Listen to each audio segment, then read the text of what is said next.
Welcome to Reorganize, your go to show for exploring the vibrant world of UP Cebu student organizations.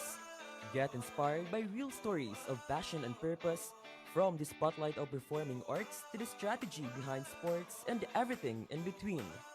Whether you're looking for your next interest or just curious about what drives these dynamic orgs, you're in the right place. Stay tuned, only here on Reorganize.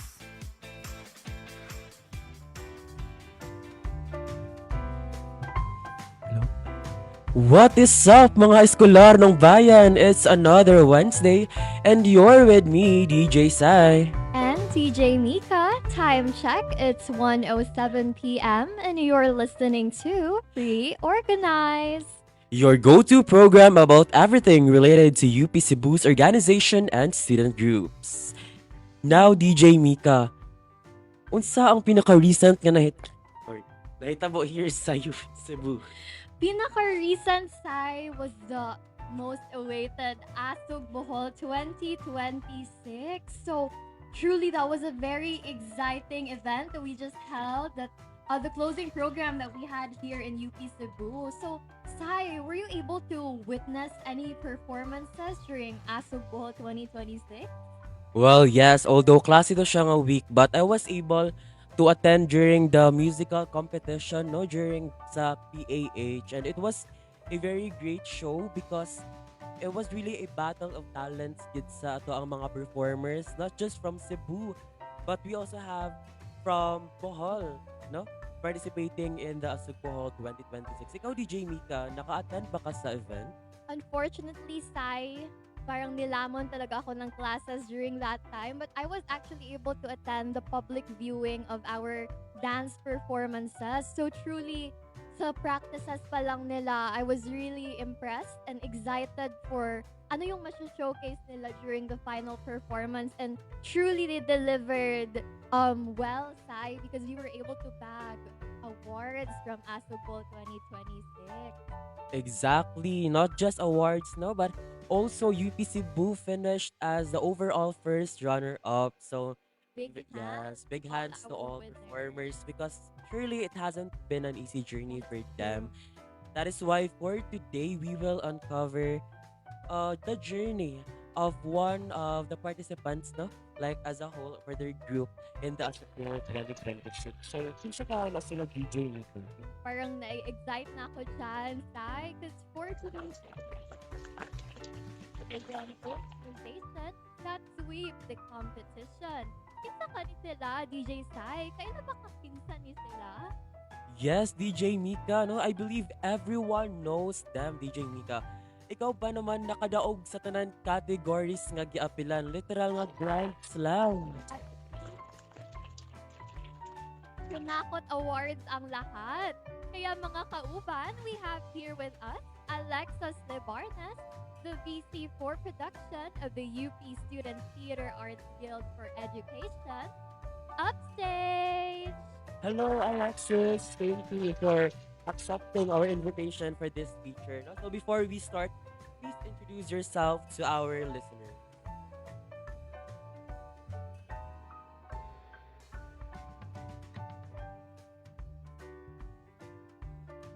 I'm the vice chair for productions for Upstage.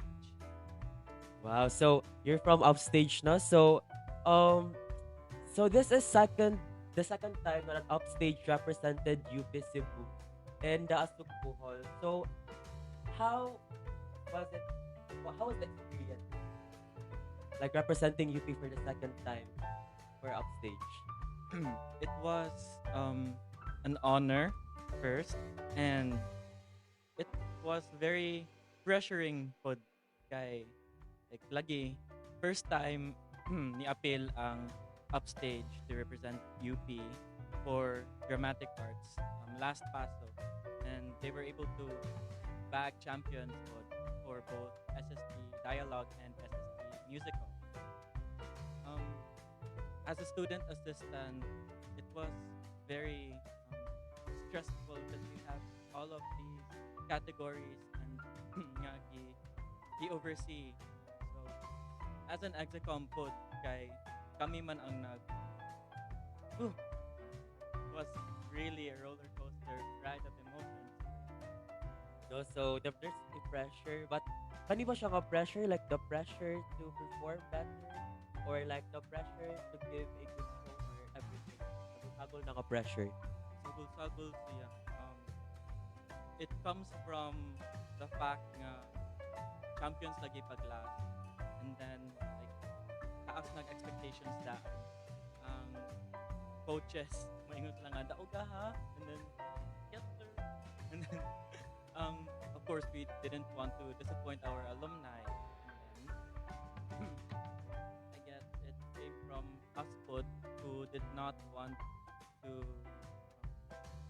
we didn't want to give a bad performance and to give justice to the stories that we want to tell. And then another pod is, I think, coming from the participants themselves. Ma-pressure sila kay mahadlok sila nga what if like karon kay upat man ka categories ang giapilan, what if ang ilahang category ra ang dili nila madaghan sa champion. So there's a lot to think yun during. Wow, that's really interesting to hear about the preparation that you had, like the emotions and the feelings you had during your preparations for ASOCOL 2026. So, I would also like to ask Alexis, what was it like to prepare like yung technicalities like the script writing and Mhm. establishing the final story that you wanted to deliver to the audience? Funny thing kay we already knew nga there was going to be Paso Car Cup this year, and then with everything that happened but October and November kay we had a lot of plans nga na cancel pod, and it got pushed back in the back of our minds. And moto pag December kay i-reveal nga ang Arcaf Day kay February 3 to 6 I think. So moto na panic me, like we held a emergency meeting dayon, and then moto among discuss kung sa among buhaton and how we were going to to kay atake na mo ani nga ingani ang time frame. So moto kami execom kay na come up me with the stories and concepts with regards to the team. Pero at first kay wala pa gid nahatag ang final gid nga team. So general papayo ang concept namin. Pero ang is done with that and the lineup of who we wanted to who like which members we wanted to bring to those categories. Also, we assessed kinsa ang maayo ani, maayo ana, what would they bring to the team. It was very sudden, it was very quick paced, and we had to deliver good para finalize na mo kay igo na lang na mo ihatag sa members like what they needed to do para straight na ang bukaton. And then there was a lot of hurdles good like nana di ay like team, and then ani di ay ngana, so we had to make changes and yeah. So where was I? It was with that, with the script writing kay we helped make the concept, and then we looked for like people who could help us write the scripts. Ni tapod me of people outside the organization to help us with the scripts, and then kana siya kay went through a series of evaluations na po with the coaches, and then it wasn't wala gyud yung final na script yun up until the last week before our camp, because we wanted to make sure nga nindot jud ang story, like it made sense, it was makaigo jud siya sa heart. So mo to siya. So grabe gid ay ka-tight no ang preparation. But siguro very like a lot of what is about for upstage. Despite the time for preparations and the time is quality, and that's something no nga like i-embody gid sa mga organization nga despite nag-unsa ka lisod pa ang preparation, but if ato aging i-pour ang atong heart and soul within our craft, then makamugna kita og nindot no nga craft. So That's true, DJ Sai. So it's quite shocking to know nga tight ilang preparations, but still they were able to deliver successfully, bagging so many wins for UP Cebu. So exactly. So in terms of like sa pagkaguot sa schedule, Alexis, kanang like did this like kanang mga overlapping na gani nga series of events like time frame is very slow like naka-affect ba siya sa like inyong pagsali or mas napalikod mo aning buot na time frame to do better and to expand gani your partnership as you've said gani tapog other people like how did this change you as a team ang buot na schedule. Um, dili man ko makaingon nga smooth or good siya all the way na apoy like conflicts and ano. But in the end kay I feel like it made us stronger good. It made us bond stronger and then like karon makaingon ko nga upstage is a family like through thick and thin kay mo show up good ang each one sa ilahang task and that's what made it very great like maka-proud jud siya nga moment nga nakabag mi ato nga awards because like for example sa musical dili ra ba lali mag-write of songs like sa script dili lali maghimog script dili pud lali mag-write of songs so mas kuti gyud ang sa musical ato and then what I saw kay maka-proud jud siya kay they help each other ato na category like the people involved in that team and more sila nahimog kuan makaingon jud ko nga ni grow sila and naka-make sila bond nga like witness gyud ko first hand sa unsay naagian nila and then wow. So it's really the dedication gid ay sa mga members no, sa offstage that led them to formulate their performances. So like grabe gid no like mga late night practices like mga dugay mga lengthy practices and siguro grabe gid ang kahago. No so sa pag-script write Alexis like unsay setbacks ani like daba mo yung mga disagreements like mga clashing of ideas nga nahitabo like given the limited time frame how did your team handle this kind of occurrences if ever naaman sa pag-script write. So with the concepts kay igo na lang namo ihatag sa script writers and then moto makahimo sila og draft sa script amo ipakita sa coaches ang coaches kay naay dugang like comments and then we try our best to cater to those gani but then naapoy instances nga we have to make the choice of whether or not i-include namo kay we think nga ang amo ang idea kay mo ay best for the story. So, yeah, and then ang concepts kay dugay-dugay pud siya na finalize.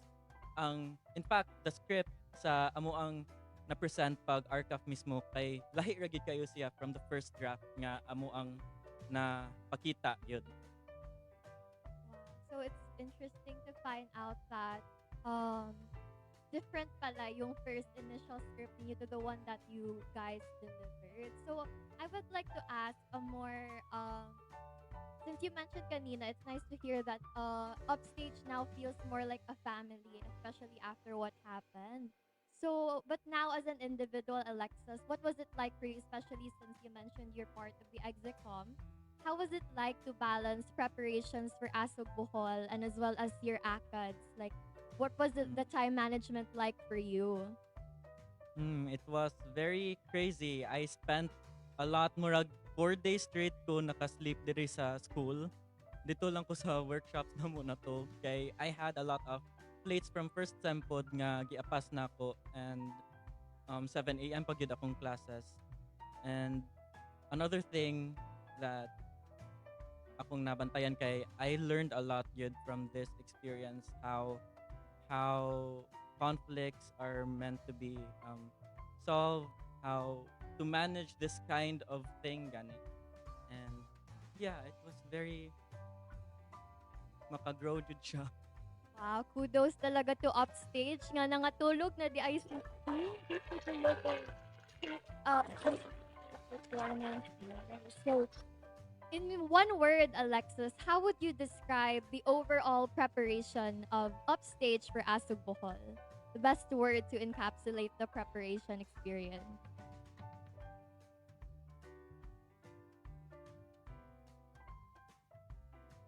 Mm,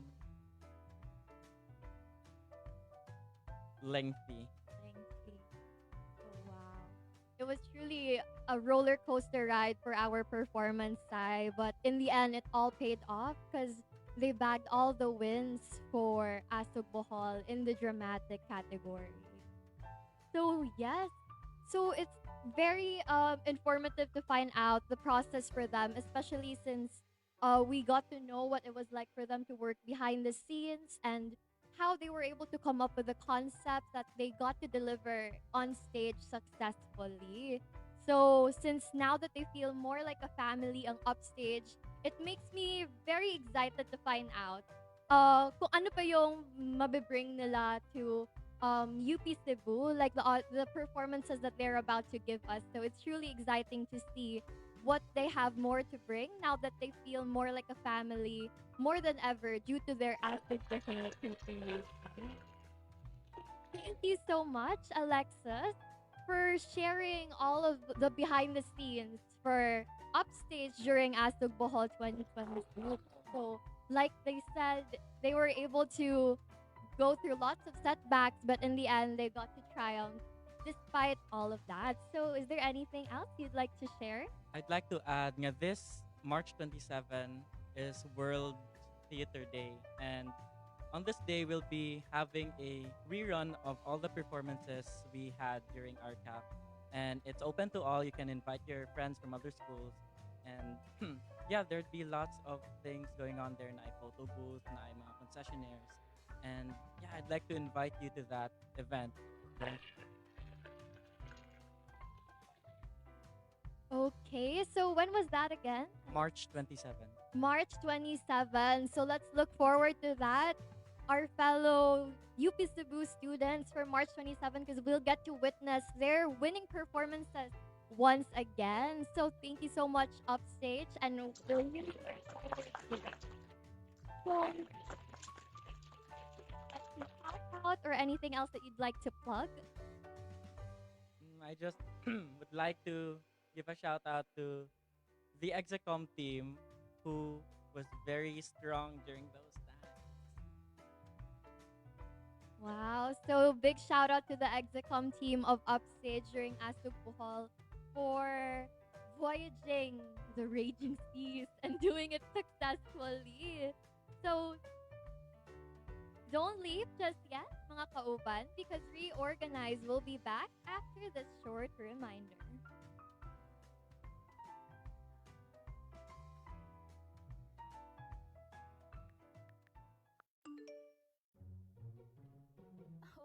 OMG, I just got a message. It says 50,000 peso prize. All I have to do is click this link. Wow, 50,000 pesos? Totally not a scam. Come on, what if it's real? I can finally pay off my debts. Are you seriously going to submit all of those? Doesn't it look fishy that they're asking for personal details? How are they going to send me my money without knowing these? Free money is free money. Stop right there. Free money online? That's like winning the lottery, except you're actually losing. Think before you click. And don't forget, check the website first. Does it look official? Is the page credible? Spelling errors, weird links, and shady URLs are red flags. Stay smart, check first, and only click what's safe. Better safe than sorry, and better informed than fooled. This is a friendly reminder from Reorganize. Stay connected, stay engaged, stay reorganized.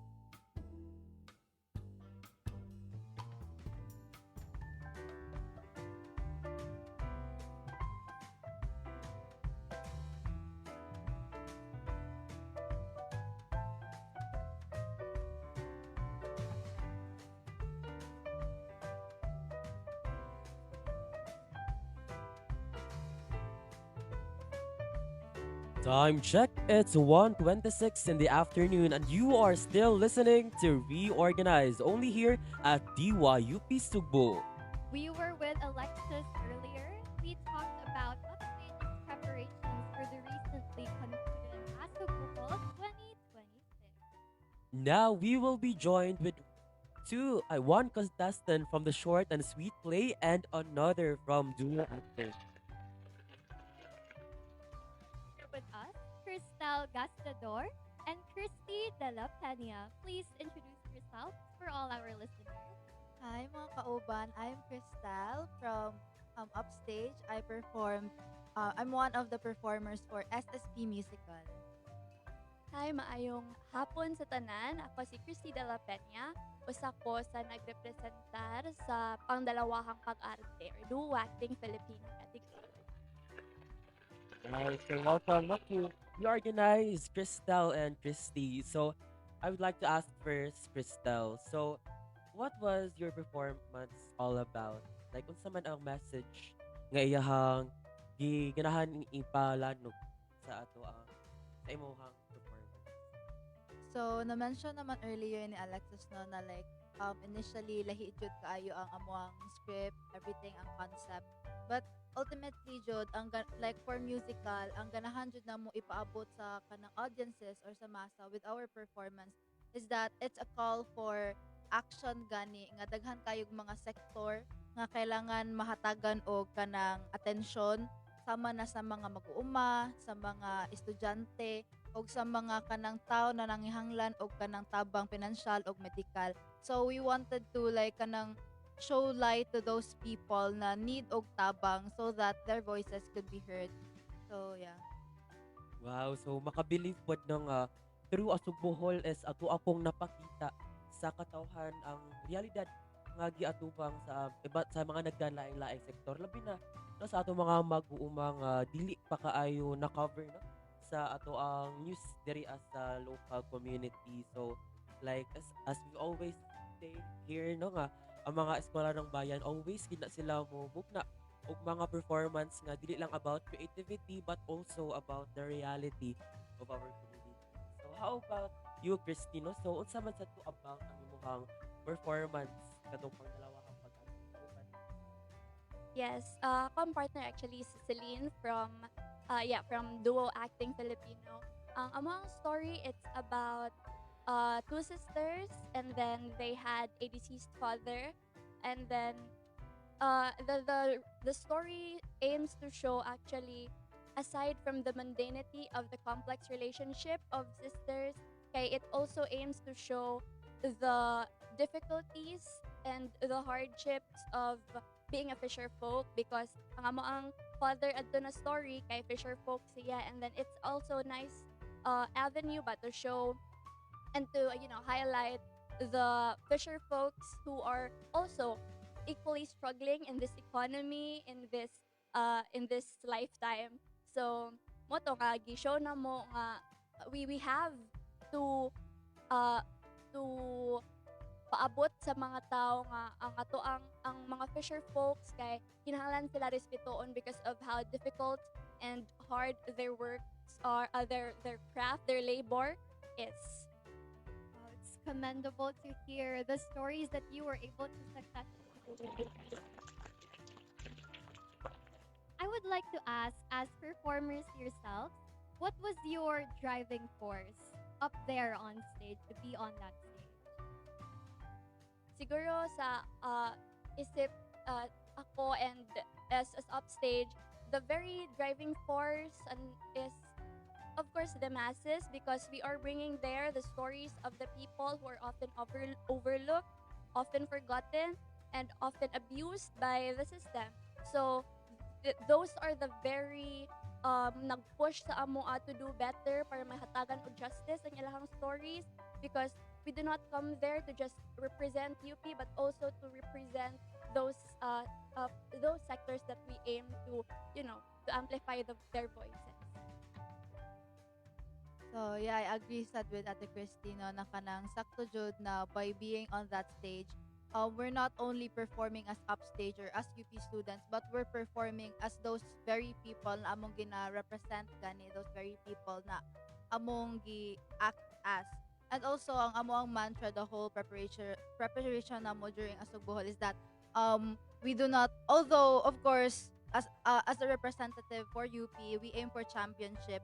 But at the same time, dili raman na good ang reason nga nung ga-perform me in front of the people. We wanted to show everyone na kanang it's a representation of the masses as well. So, maybe being champion is just a bonus, but ang pinakanindot jud nga feeling na naami sa stage is nakapag-represent me sa mga tao nga need na mo i-represent.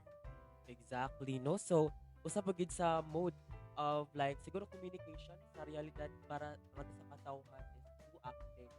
So, ang mga tanong Crystal and ang i-portray na is mag-uuma. I was a mother na kanang need ay ang akong gi-portray is usa ko sa mga sectors like akong sectors nag-represent is ang medical. Usa ko ka inahan nga nawad-an og anak tungod hinay kaayo ang kanang tabang medical o tabang ang aksyon nga gihatag sa amo. Okay, then sa inyong story is like we would like to ask like yun sa rin yung pagpili nga kani nga mga sektor ang inyong i-portray on stage sa kadaghan nga sektor nga we have here in our community nganong ang medical ug ang Fisher Foxman nga mga panghitabo or mga stories ang inyong i-tell on stage. Okay, as for musical team, since yeah, of course, as ako ang role kay medical, but like we touched man sad good like other sectors like kato ang mga mag-uuma, ang mga estudyante, even the kanang family values we have to like touch on that as well. And naabot like murag naabot na nga point kay daghan kayog deliberation in of course like what you've said daghan kayog mga sectors nga kailangan like kay na pwede na mo pagpilian. But behind that kay like aside sa coming up of like kanang plots or like stories about it, like we need to do our research sad kung unsay among kipanghugutan gani like so for musical we wanted to focus on like multi-sectoral man mi, so we had to gather information from like kanang mga land grabbing, mga cases nga kanang naay mga namatyan og anak tungod walay tabang medical na tarong, mga estudyante nga imbis mag-college na lang sila kay they opt for like working na lang tungod wala sila naka-avail sa scholarship.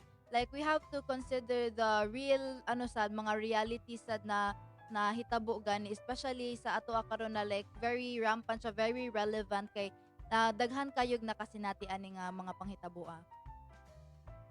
And then on Duo's end, for Duo Filipino, ang sa amua kay actually it's before pa lang yun himo na siyang mag fisher folk mangingisda kay ang sa Duo Manggod, it's a relatively newer category segment, so wala ang sa ako ang nahibawaan is wala siya theme, like it's a free interpretation, so we had like a broad options to explore.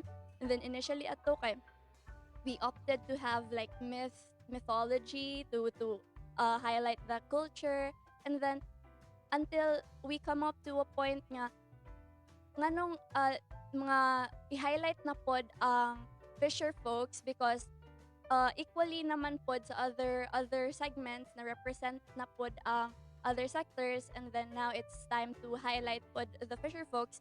And then it is also timely with the carbon privatization because one of the lines or scenes na ma-mention sa play was that the father fought hard para ma-protect ang ilahang pwesto. So yeah, it was like a combination of the social realities that we have and the pressing need to put these stories in the bigger stage para mas mapaabot sa wider audience ang realities here sa Cebu. We represent sa UP sa Cebu, wala man ta nalayo sa carbon, so we are representing the carbon privatization, and then the livelihood of the fisher folks who have been ultimately also as well kanang giyano-yano ra pod sila. Wow. So it's really commendable to hear that Upstage did their part in doing extensive research and looking into the background information of the stories that they wanted to bring to life.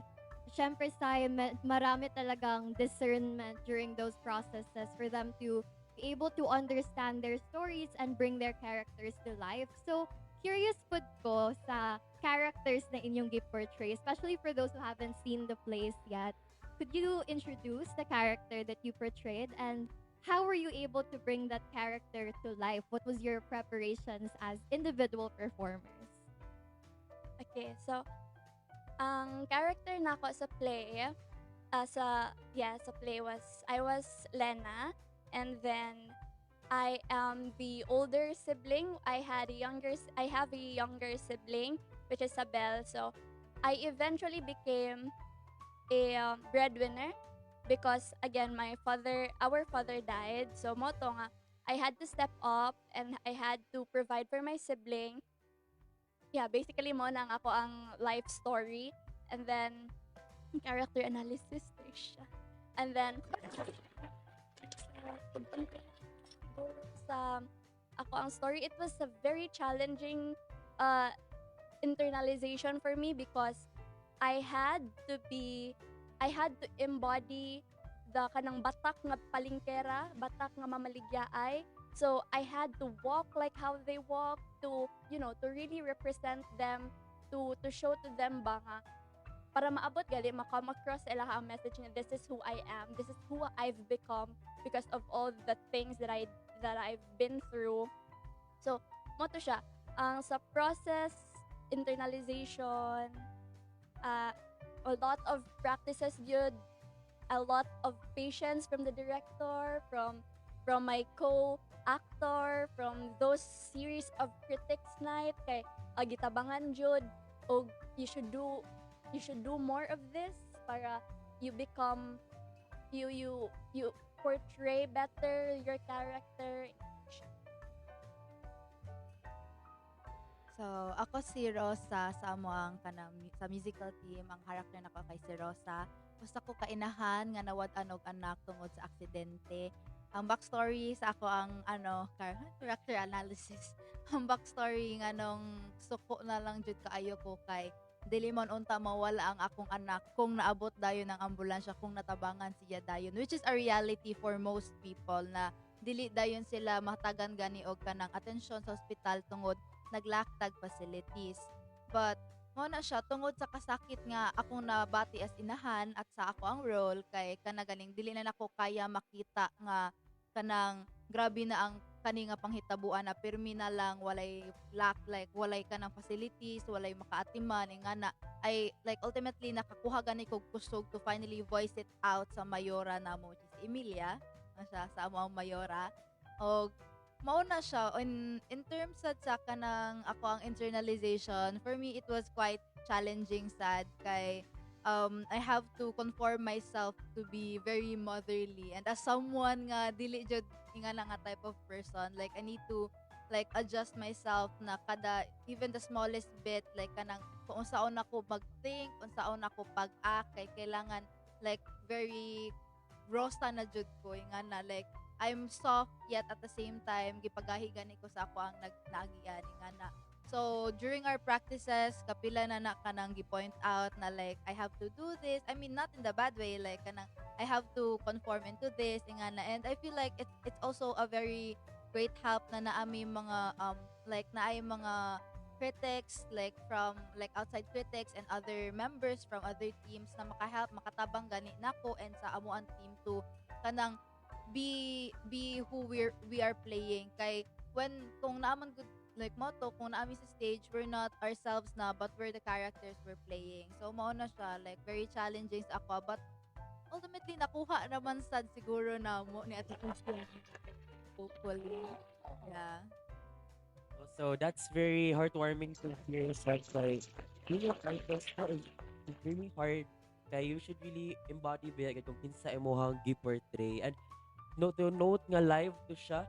So daghan jud factors nga need nga dapat mo remain gid ka sa imong character all the time bisan pa og daghang nagtan-aw, or if naa may mga lapses ka mahitabo on stages, you have to regain again your identity as that character and not who you are, ano, so like very hard ang pag-separate.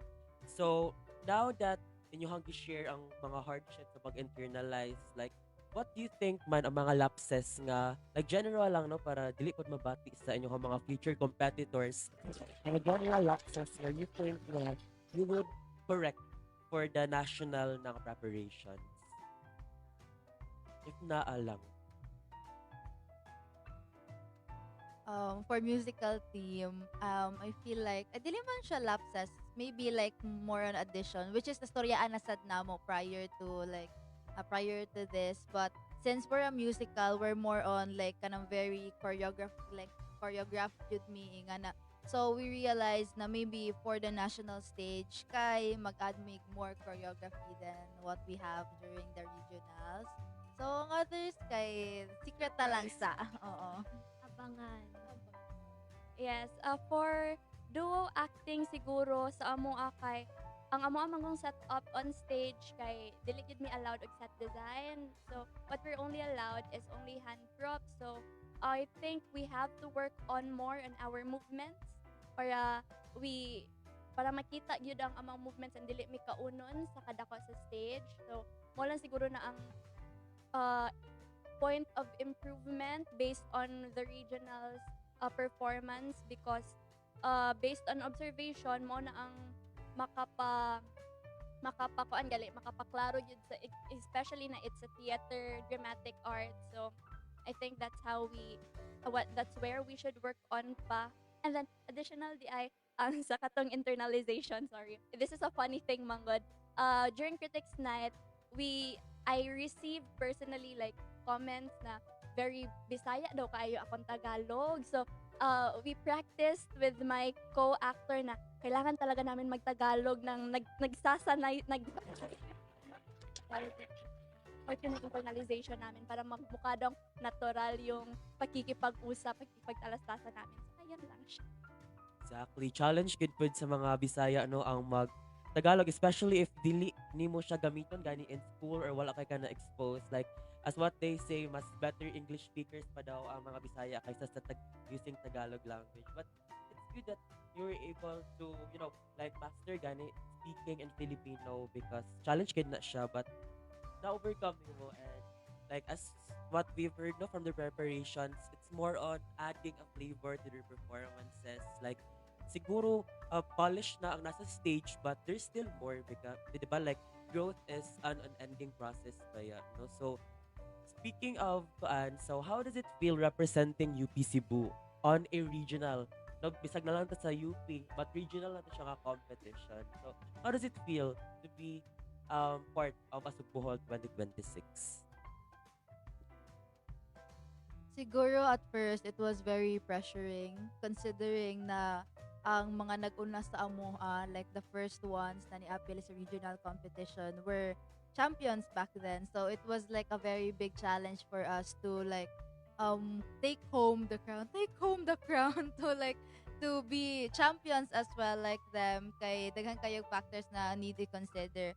Pero despite the pressure na na-feel namo, it was a very humbling and a very proud moment gani, or proud feeling na ako na feel to represent UP in a bigger stage na dili ra mi mag-perform in front of the ISCO and USCA, like in front of UP students, but like mag-perform sad mi or mag-representar sad mi sa UP in front of like multiple universities, multiple like audiences na outside sa UP.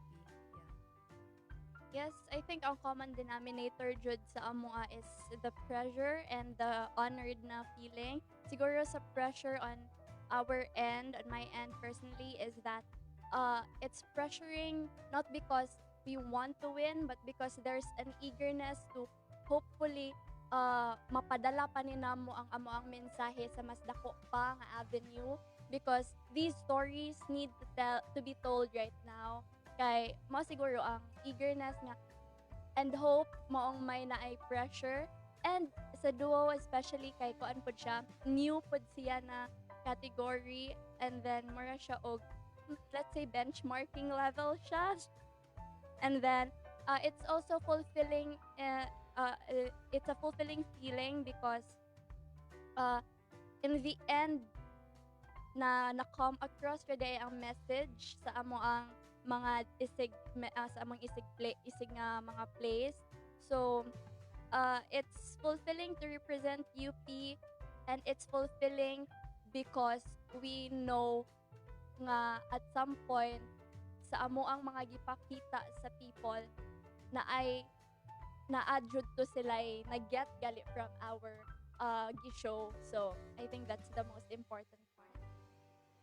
So it's really awe-inspiring to hear the stories behind your success. So speaking of your success, Christy and Christelle, what does it feel like na after those long sleepless nights, the extensive research, the internalization, the disassociation from yourselves and really becoming your characters, what does it feel like now to be champions?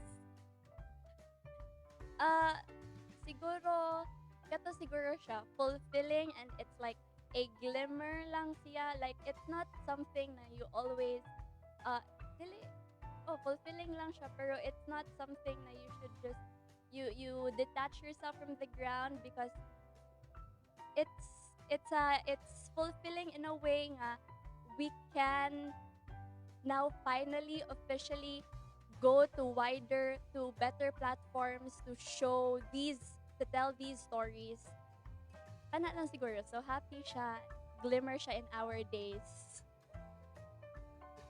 I have to agree with that. And also, we're very honored na like, I mean like kanang being champions, being able to represent Region 7 in the national stage. It's a very big honor, Jode, for us.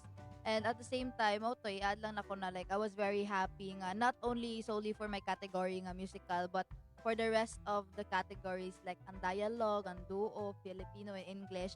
I was so happy na we clinched gani the championship, like kami tanan kay nakita jud ko sa kahago sa each category, like we had our own struggles, like kami tanan na jud mi like kaagi jud nya to see na finally, like to see nga naami although mo siya like dili siya ang end goal, but to see na like kanang na-rewardan ang kahago sa everyone, like not only the actors, not only the kung kinsa ang participants, but also those people na behind the scenes.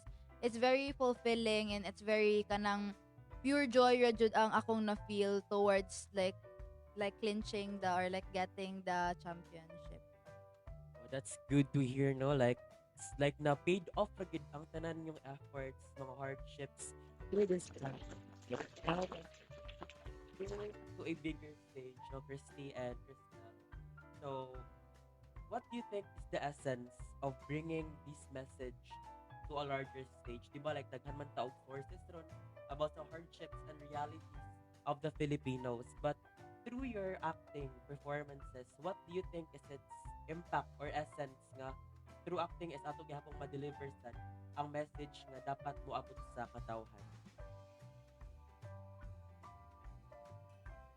Okay, so firstly, the essence of this dili man gud, I think na establish na nga dili lang jud ni siya purely acting lang, or pag-adto lang jud dito tapos para lang na ma-present, pero of course to accentuate the realities of the stories of the characters that we are embodying.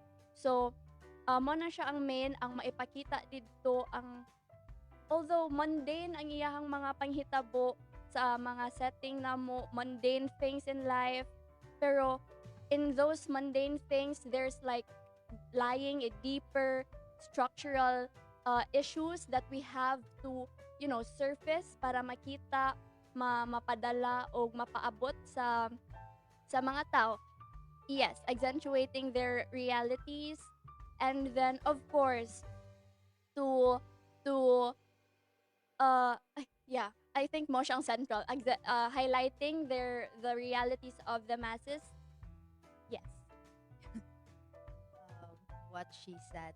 But like to add on that sa siguro, like I feel like these stories kay baw ko nga kay baw nataan ni tanan na like kanang mga stories sa mga katawhan, Pero I believe it's very important to keep on kanang giving ganito, keep on acting it out, to keep on showing them these stories kay with that man good, like we keep on like kanang magpadayon gani ang atong panawagan to finally have the actions that we need in regards to like these kanang mga panghitabua. And I feel like it's good, it's a big opportunity to bring these stories to a larger audience or like to the bigger stage para ano sad like finally ma-address na gani ang issues na need i-address in regards to the to ano kaninga mga butang. If I may add, especially also in like theater or in acting, like we, ay siguro sa tanan man nga ma-represent jud adto sa nationals, like we are using our talents and capabilities gali to forward those people who have been silenced. So kita nga na capabilities to do that and opportunities to do that. Okay, I think that's the very essence of these things nga ma-forward na siya and to use our talents to offer it to and for the people. One last something. I feel like aside sa message na mo ipadala, I feel like it's a good avenue sad to kanang shed light sa kanang more on the arts and humanities side of things gani na dili ra. I mean, I know there are a lot of like sides or like factors nga importante, but it's also important that we acknowledge or we embrace the talents or the kana ang culture na very rich sa ato ang country through these performances. So it's nice that there's initiatives like this na kanang ma-showcase ang talent sa mga tao, sa mga Filipinos. Exactly, no? Like, bisan pa og like as what Cristel said nga, bisan pa og like given na ni siya nga reality, but bisan pa og naa siya is daghan gihapon ang wala kahibalo and continuously ginaneglect gihapon ni sa atong government ang reality. So like through arts and their performances is mas mapakita pa na to ang deeper nga dili lang ang surface level nga realidad, but what is really happening on the daily and to highlight lang po sa giingon ni Cristel, like arts and like the reality like nag-intertwine gina sila with each other, like through arts is mas mapalanog nato and the reality needs art, so we should really support arts and humanities as well here in our community. That's true, Sai. So it's nice to see. It's really the spirit of an Eskolar ng Bayan na i-maximize yung talents for the greater good of the masses. And truly, they were able to deliver successfully with all the wins that they brought home. Exactly, right? Mika? So we would like to ask, are preparations ongoing immediately after, or are you guys still taking a well-deserved break after Asog Bohol? So for me, I'm also part of the Exicom. So like Samoa, of course we took some rest sa like during the weekends. But after the weekends, like we immediately called a meeting gani para like ma-process na dayon ang mga needed process. And karon kay for the SSP side, both dialogue and musical, we're already translating our kanang scripts because like we need to translate it for the national stage. And ongoing na ang preparation for it, like we're gonna start rehearsals as soon as this week possibly. So yeah, that's for our side. For duo Okay, for duo, similarly lang pod sa other teams, mainly siguro ang pag-comply, ang gilihok mainly karon kay ang pag-comply sa needed requirements for nationals, and then ang pagtuki pod sa mga scripts because need pod siya i-improve, and then of course yung pagtatagalog din namin, ganun siya. Exactly. So it's more on technical pa lang as of the moment. No, that's good that nag-prepare na ato mga eskolar ng bayan. Like that's the spirit no, like unending preparations nga. Bisan pa og kapoy na pero kinsa raman ang kapoy sa heart nga dedicated og sa soul nga dili mo give up. That's true, Sai. So grabe, after a successful run during Asog Bowl 2026, nag-rest lang sila over the weekend. Now back to lock in ang ating upstage for the incoming nationals. So really, they deserve a round of applause for all their hard work and effort. So thank you so much na for sharing this with us, Crystal and Christy. So for those people nga wala nakakita sa mismong performance, kay updated na tanan. This is the story that made them champions. These are the faces of your champions. We will continue to fuel motivations to win all the way to Iloilo for nationals. So before we can, we have last two questions. So the first one is, what is that one word that you could describe sa inyong performance previously and another word that you are feeling right now for the nationals? So two words.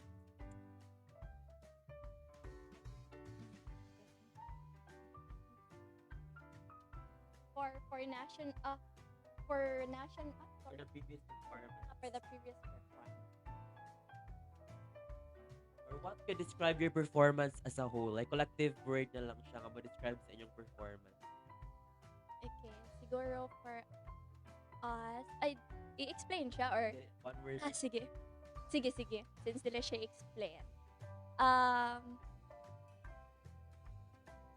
Siopaw Siopaw. Wow, interesting. and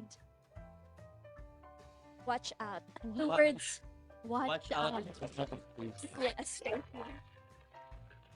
And for me, kay sa regionals na competition is grateful. Then for the upcoming nationals competition, humanda. Exciting.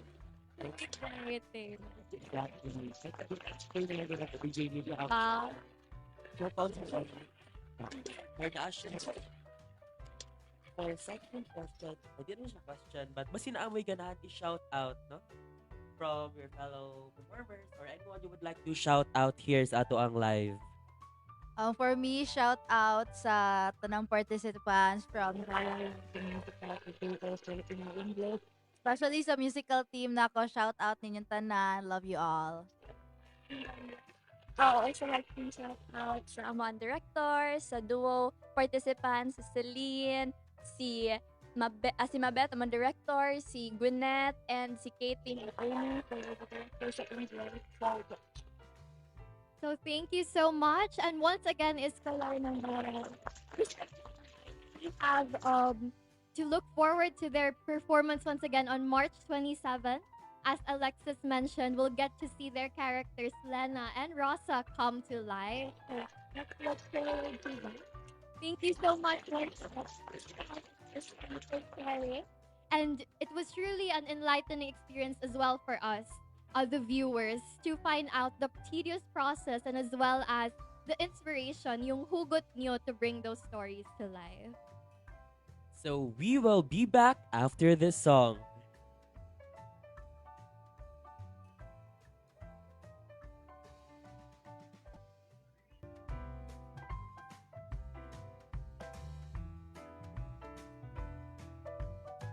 You are still listening to Reorganize only here at DYUP Sugbo. So, Sai, we were able to hear from upstage today, and grabe talaga, like kanang, it's really enlightening to find out what it was like for them, our champions for Asukball Exactly. 2026. So, recap muna tayo sa lahat ng nayap at pinag-usapan natin from our interview with Upstage. So, first, with Alexis, who tackled about the behind-the-scenes preparations, the prior preparations nila before Asukball 2026. So, nachika ni Alexis na there were lots of changes sa script, like their initial drafts turned out to be completely different from the ones that they delivered on stage, how they had to balance their classes, and sabi pa nga ni Alexis, natulog na lang siya in school just to prepare, just to balance the classes and as well as the rehearsals. And highlight talaga for me is how Upstage feels more like a family now more than ever. So it makes me so excited to see their future performances because we could really see now that there will be a significant bond that will really they get to anchor their performances on. So grabe yung pagsama nila sa through thick and thin, sabi pa nga ni Alexis, through the struggles and the triumphs, especially since they bagged the championship. So I'm really looking forward to what Upstage still has to bring for our fellow Escolar ng Bayan. So how about you, Sai? Well, for me, Mikana, I would recall what Crystal and Christy shared. So let's start with Crystal, who represented UP Cebu in the short and sweet play musical category. So she shared that her performance revolved around the sectors here in our community, such as the medical, no, wherein namatay daw ang iyahang mama because of the delay sa ambulance. So that also reflects the reality that we have, no, not just in medical but also in other sectors, no, like we need pang muhangyo, muluhod para lang maserbisyohan, where in fact it is our right, man said, to be served. It is the government's responsibility to serve the people. So anong muhangyo pamanta nga kani siya dapat naana na siya diha naka-ready, right? So she also shared nga grabe ang pag-internalize, no, where in fact nga motherly ang iyahang role, and dili daw siya very like indulge gani sa ang nga role. So it has been a challenge for her to really embody the role, especially during the actual. And she described her performance kuno as very astonishing one, no? And kumanda daw ang mga kalaban kasi sila yung magpapasiklab sa national stage. Also, after this shared also that her performance is so still about sa mga mamamaligyaay, sa carbon, sa Fisher Fox. So, like, nitackle gyapon sa mga social issues, no? Wherein ang yung role is isa siya ka hardworking nga ate. And that also depicts the reality of the Filipino people, diba? Like, na may instances where in fact kita na mga anak mulihok, no, para sa ato ang mga manghuhod. And that's actually a very like heart-wrenching, not because mo work na ang imuhang igsuon, but because naabot sila yung mga dreams nga mahinder. And as what she said as well, challenging po ang pag-internalize, especially sa pag-speak of Filipino, because bisdak man gid si Christina, like nadakan niya nga as a Bisaya person nga wala kay na-expose sa Filipino speaking. So very challenging siya, but gladly she was able to overcome that challenge. Namoto nga nakadaog sila, and ang tumong sa ilahang performances ginuha is for the masses. No, bisan pa og ma-depict na silang performance ang everyday, like ibalik-balik na og pakita sa, let's say, social media or other place ang mga reality, but kani nga mga reality kay padayon gihapon nga gina-neglect sa ato ang mga gobyerno or sa mga tao nga wala gihapon nakahibalo sa nasinati sa ato ang mga fellow Filipinos. So watch out daw, no, sa national, because they would improve their performances and add more flavor that hasn't been seen yet. Truly inspiring, Sai, that at the end of the day, despite them bagging the win for UPC, it was really their main goal to bring forth their message to a Exactly. greater stage, and they successfully did, now that they're preparing rather for nationals in Iloilo. Yes, and Upstage did the Grand Slam with their dedicated heart and firm soul. So it hasn't been an easy journey for them, but with their ties, with their like dili gud magupa, no, nga tie is like they were able to survive and defy all odds. So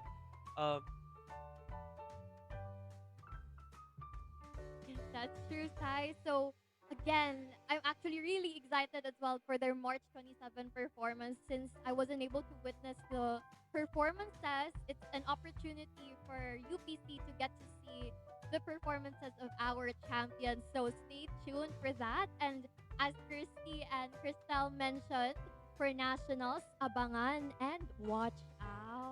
yes, so mga kauban, this has been DJ Sai. And DJ Mika, and you've been listening to Reorganized. Don't forget to follow our social media accounts, DYUP Sugbo on Facebook and DYUP Sugbo _UPC on Instagram, X, and TikTok.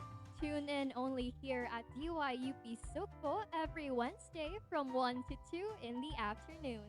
Catch this episode only in our official Spotify account. Stay connected, stay engaged, stay reorganized. Bye, and happy Wednesday. Happy Wednesday. Congratulations. Congrats, Upstage. This was Reorganize, your go-to program that explores the vibrant world of student organizations here at UP Cebu. Until our next exploration, stay connected, stay engaged, stay reorganized.